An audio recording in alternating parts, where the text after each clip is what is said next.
Well, hello, Bright City. Here we are again, tuning in virtually. Once again, I am really disappointed that we are not together in person, especially to have to postpone baptisms for a second week. Hopefully, we will be able to reschedule them for the following weekend. But either way, we are thinking of you guys. We are praying for you. And this morning, we are going to go ahead and just close out our series, God at Work. And I wanted to kick it off by telling you about something that I discovered about my husband recently that was a little bit surprising to me. So several weeks ago, I realized that there was a pretty significant gap in Ike Miller's movie viewing repertoire. And if you've been around for a while, you know that Ike loves to watch movies. He uses movie illustrations in his sermons a lot. He spoils the ending to movies a lot from the pulpit. He especially loves the Avengers. But we watch a lot of movies at our house, which is why I was very surprised to discover that he had never seen the original Karate Kid movie. And one thing that was especially surprising is that not only have I seen the Karate Kid, but most of our kids have also seen the Karate Kid. So I don't know how Ike missed this at some point in his childhood, in his life. But we decided as a family a couple weeks ago that we were going to remedy this and watch the movie together. And that movie, it still holds up. It is a great movie. But if you're not familiar, if you, like my husband, have not seen The Karate Kid, it is about this kid named Daniel who is getting beat up by these bullies at school who are well-trained in karate. And so he decides the solution to this is to get training in karate as well. And so he comes under the tutelage of the handyman at his apartment complex who also happens to be a karate master named Mr. Miyagi. And the reason I wanted to share a little bit of this movie with you, this movie is iconic. But there's this one particular scene that I really kept thinking about that I wanted to highlight. It's actually an iconic scene, which is when Daniel begins training with Mr. Miyagi. So on day one, he shows up to train with him and he's ready, like I'm ready to learn how to punch and I'm ready to learn how to kick. But instead, what Mr. Miyagi does is he points to this row of vintage cars and he says, actually, what I want you to do is to wax my cars. And he shows Daniel this very specific technique, and this is the famous part of the movie where he says you need to wax on and you need to wax off. And he watches Daniel, and if Daniel slips in his form, he corrects him and he says, no, wax on, wax off. And he says, I want you to concentrate, I want you to breathe through your nose. And so Daniel does this for all of day one into the night. He finishes, he goes home. And he does all of this with a really great attitude as well. He doesn't really know what's going on, but he trusts Mr. Miyagi. He's bright-eyed and bushy-tailed. And the next morning he shows up having completed this task, and now he's ready to learn karate. But instead, Mr. Miyagi walks him into his backyard where he has this boardwalk, essentially, and he says, I want you to sand the floor.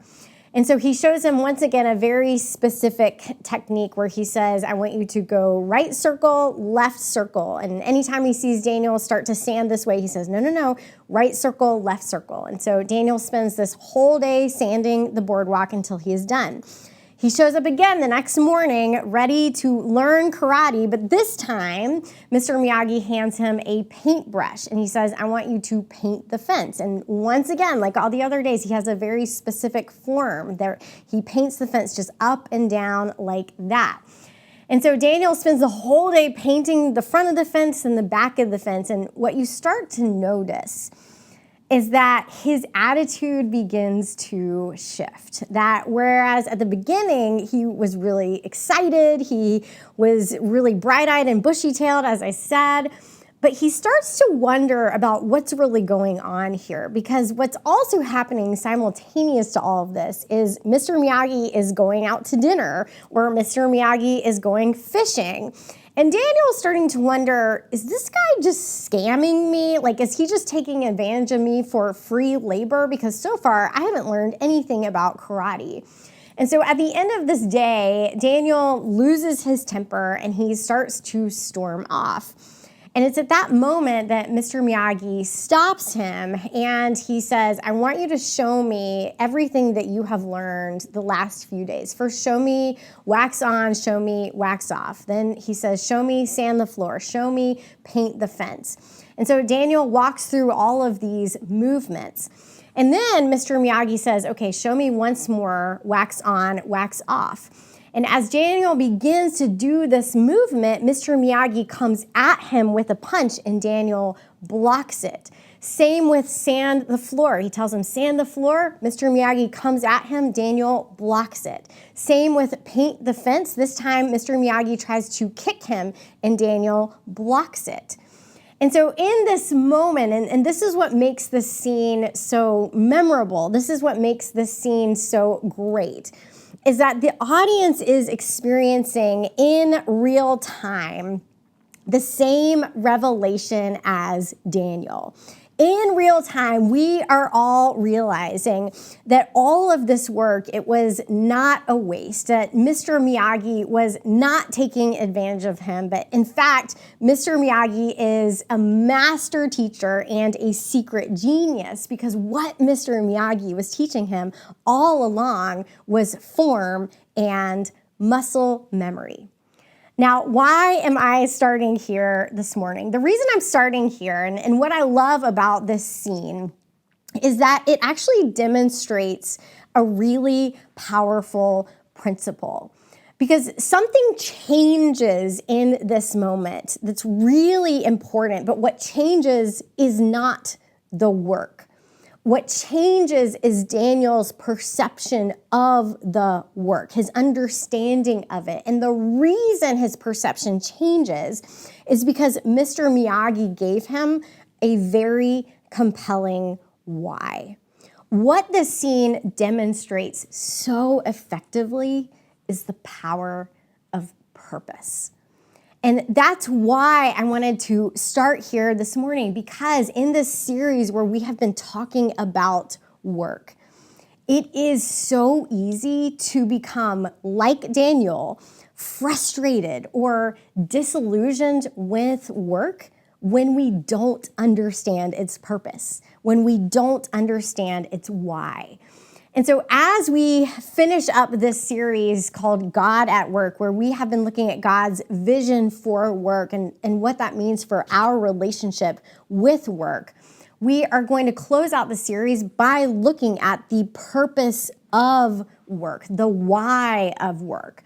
And the why of work is different than the what of work. That's what we looked at in week 1, where we looked at God's original vision for work, that God's vision for work is not the same as job or source of income, but instead that God's vision for work is defined by 3 different actions, and that is creating, cultivating, and caretaking.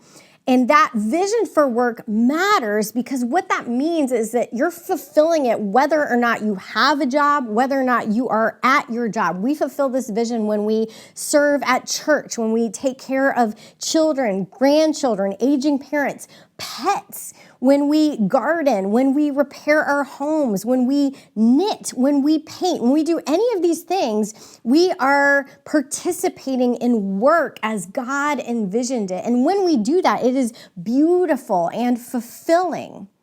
But as we also know, and this is what Ike talked about in week 2 of our series, work, that vision has been broken by sin. And so we don't always experience work as being beautiful or fulfilling. Now, work is a source of pain. It can feel meaningless or discouraging or demoralizing or just emotionally draining. But even when work is difficult, one thing that can change our whole relationship to it on this side of eternity is remembering what our work is for, work's purpose, its why. Because again, Daniel's work, it was hard either way. It was hard either way, but he saw it differently when he understood what it was for. And I want you to experience that same reframe this morning. This morning, I want to look at the 3 purposes of work, whether we are talking about your job or whatever form work takes in your current season of life.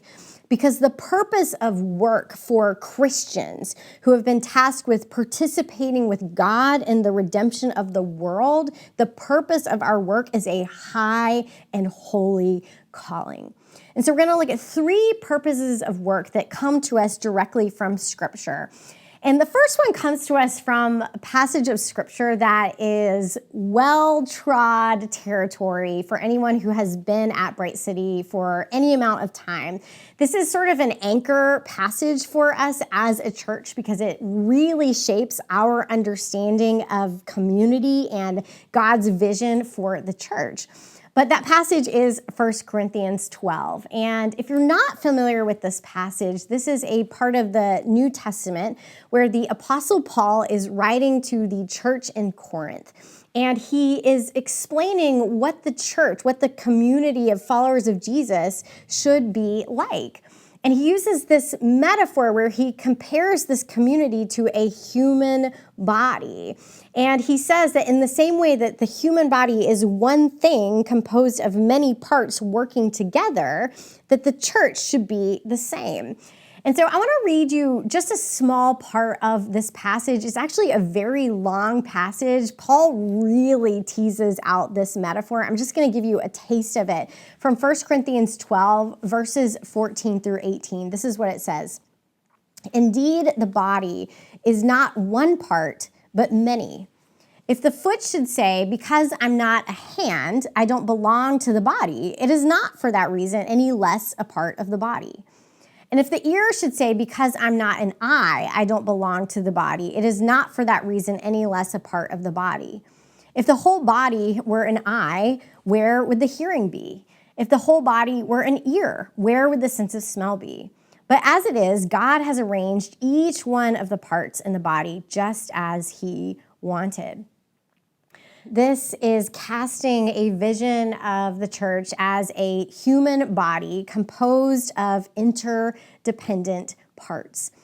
And what I love about this metaphor, the way that he uses it, is he's communicating that no matter how insignificant you think you are to the body, there is no insignificant role. There is no insignificant part of the body because the entire body depends on you playing your part. To put it another way, the whole body is weakened when you are trying to play some other part that you were not designed to play, or you neglect the part that you were designed to play, because the whole body is only operating in the fullness of this vision when everyone is playing their part. And all of this drives home this idea that what you and your particularity, what you bring to the church, what you bring to the world is part of a larger picture. All of which leads to the first higher purpose of work for followers of Jesus, which is stewardship.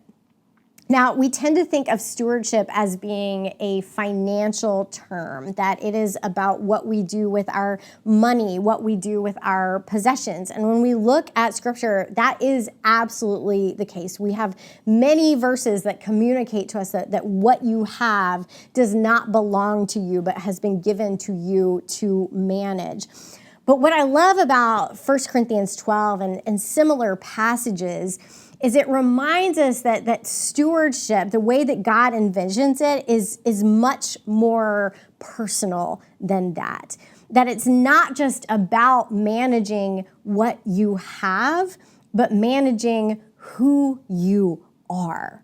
Because your gifts, your passions, your personality, the things that make you you are not simply for you. God gave them to you for the good of others.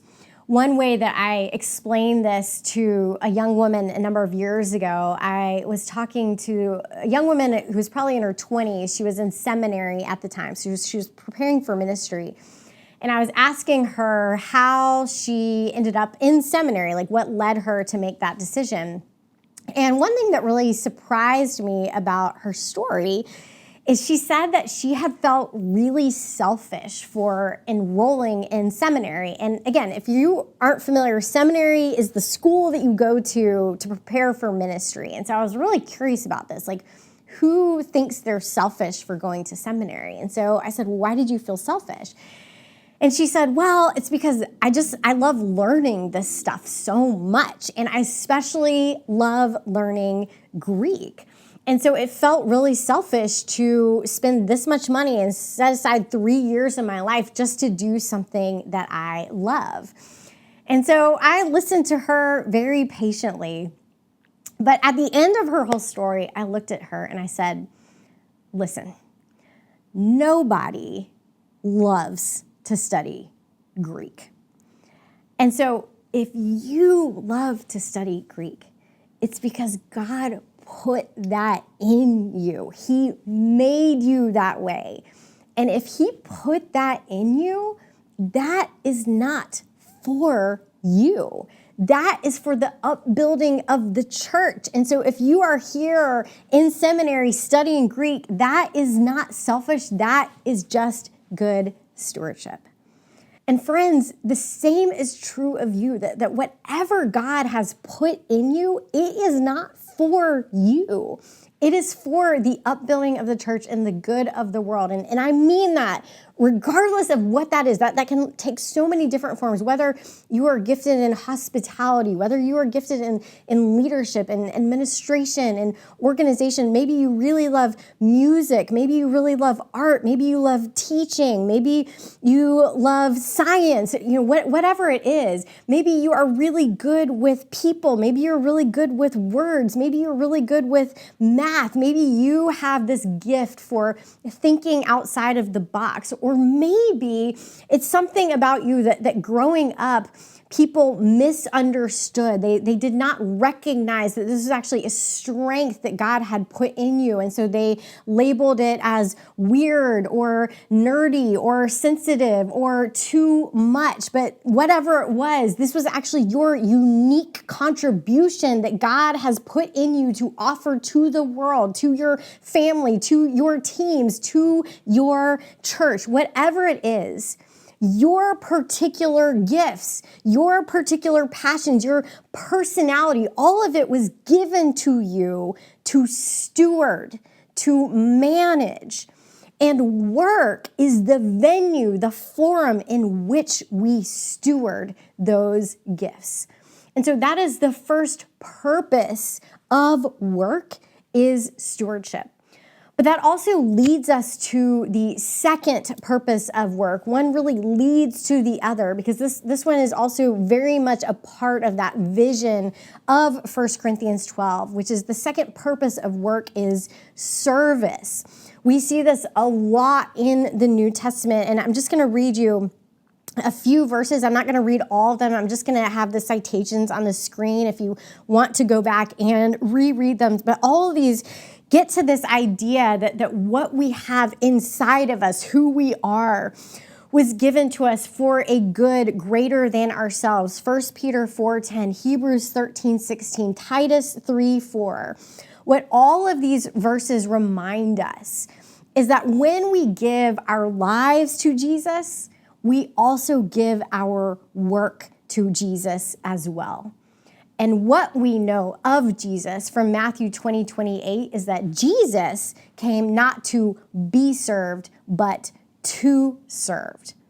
And so what this means for us practically is that in our relationship to work is we as Jesus's followers are going to be asking very different questions about the purpose of work from the world around us. I really love the way Tim Keller put it in his book, Every Good Endeavor. He says, the question regarding our choice of work is no longer what will make me the most money and give me the most status. The question must now be how, with my existing abilities and opportunities, can I be of greatest service to other people, knowing what I do of God's will and of human need?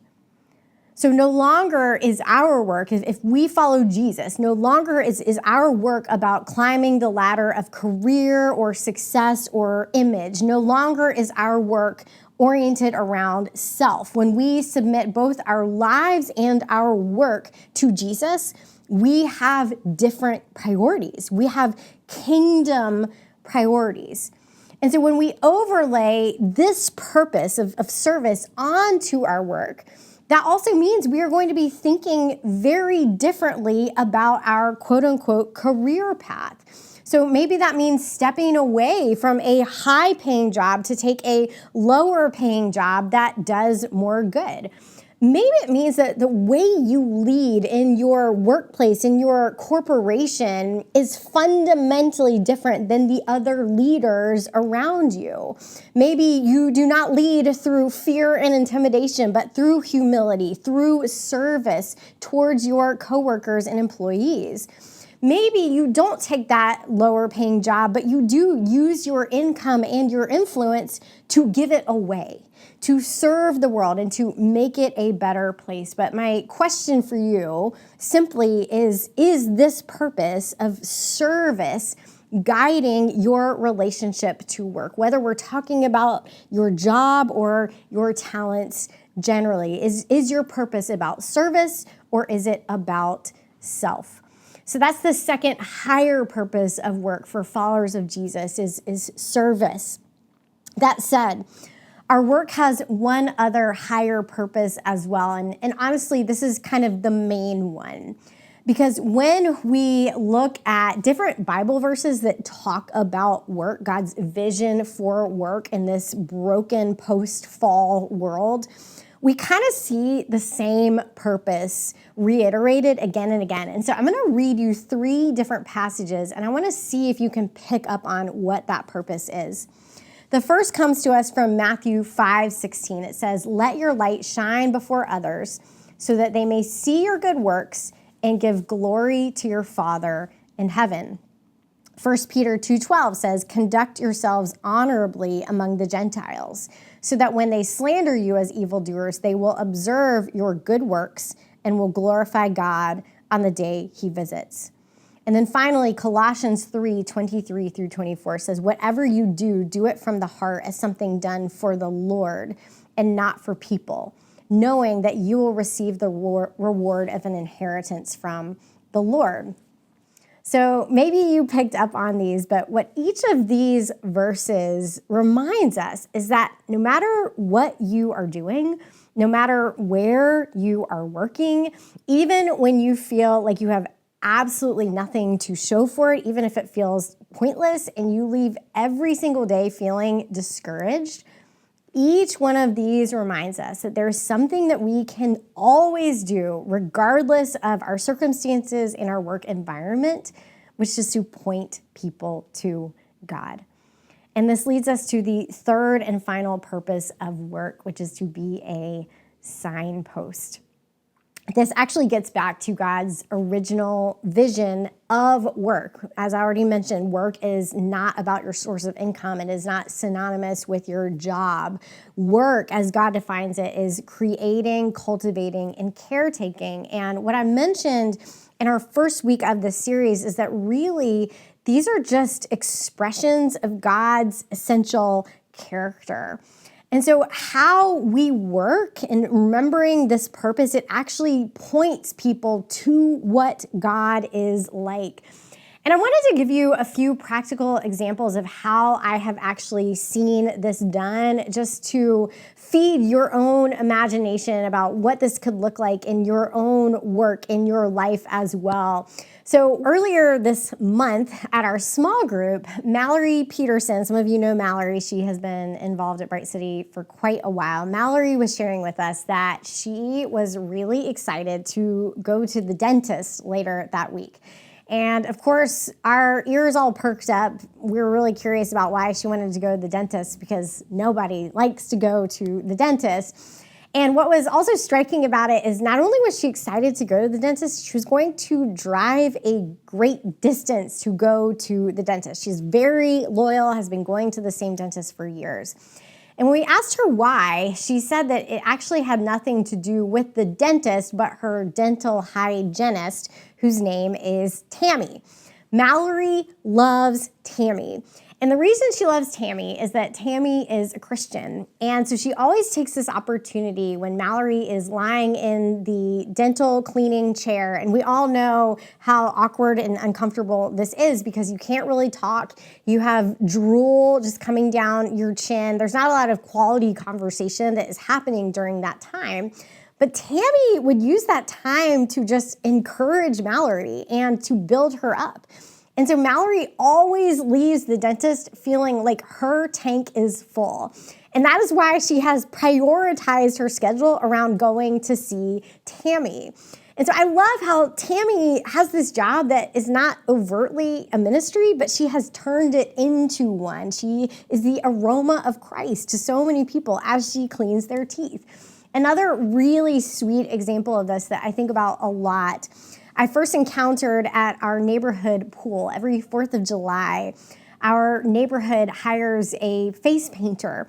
And the first year that I met this woman, I was so impacted by her because not only is she just an excellent face painter, she does a beautiful job every single time. What really struck me is that this woman seemed to understand that she had a captive audience with each one of these children.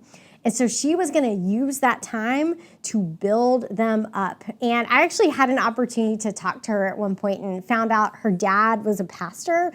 And so this kind of connected some dots to me, but it was as if she understood this might be the only time that these kids hear these words spoken over them. And I especially remember when she was painting the face of a preteen girl who was just right at the beginning of that really hard phase of girlhood.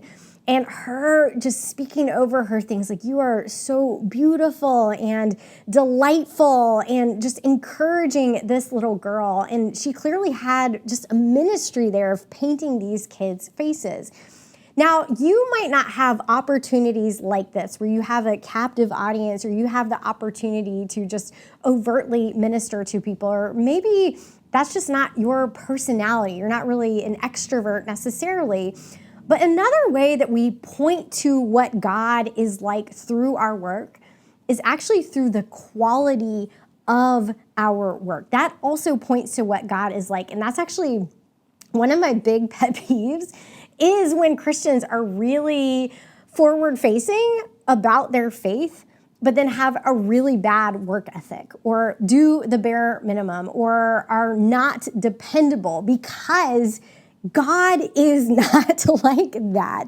When we look at God, God always gives us his best. He is generous, and he is masterful, and he is brilliant. And so when we do good work, whether it's creating something beautiful, like I really believe that Christians should be creating some of the best art, whether we are creating a well-designed system, or if you are just a person of your word, you are dependable and on time, all of that also is pointing to what God is like. And that, at the end of the day, that is the ultimate purpose of work, to point to the one who will one day remove the curse of work. In the same way that he will remove the curse that is on everything, because he is reconciling all things. And so as we close out this series, that is the note that I want to land on, that your work has purpose because you have purpose. God has put such important, such beautiful, such powerful things in you that are not for you. They are for the good of the world around you, to point to the hope of the world for the world around you. And so I hope, if you needed that reframe, if you are in a season where work is especially hard, I hope remembering the purpose, remembering the why, I hope it encourages you. I hope it inspires you. But at the same time, the place that I want to land this morning as I close out this series is the good news that at the end of the day, even though we've spent this whole series talking about work, the things that we do, the good news is that being loved and accepted by God is ultimately not about what we do. I am especially heartbroken that we are not getting to celebrate baptisms this morning, because I had really wanted to preach this message specifically on Baptism Sunday. And the reason why is that one of my favorite stories from the Gospels is of Jesus's own baptism. This takes place before his earthly ministry begins, and you have this moment where Jesus emerges from the baptismal waters, and he hears the voice of his heavenly Father saying, "You are my Son, in whom I am well pleased." And I've always loved this story because, as I said, this happens at the beginning of his ministry. And so it is before he has done a single thing. It is before he has stepped into his purpose. And yet, before he has stepped into his purpose, before he has set about to the work that has been assigned to him, God is already pleased. And I love that reminder because it reminds us, especially when we see other people get baptized, when we remember our own baptism, that when we are baptized with Christ, when we emerge from those baptismal waters, that same declaration, it stands over us. That in Christ we experience that same unconditional acceptance and love. And we don't have to do anything for it, because Jesus already did. And so this week, as I commission you into whatever work God has called you to in the coming days, I pray that you will remember the high and holy calling, the purpose of that work, and that you will step into that purpose. But I also pray that you will do it not in order to earn God's love, but to do it as a response to God's love. Because there is a whole world out there waiting to experience a love like that. Bright City, I desperately hope that I am with you in person next Sunday. But until then, go and make our city bright.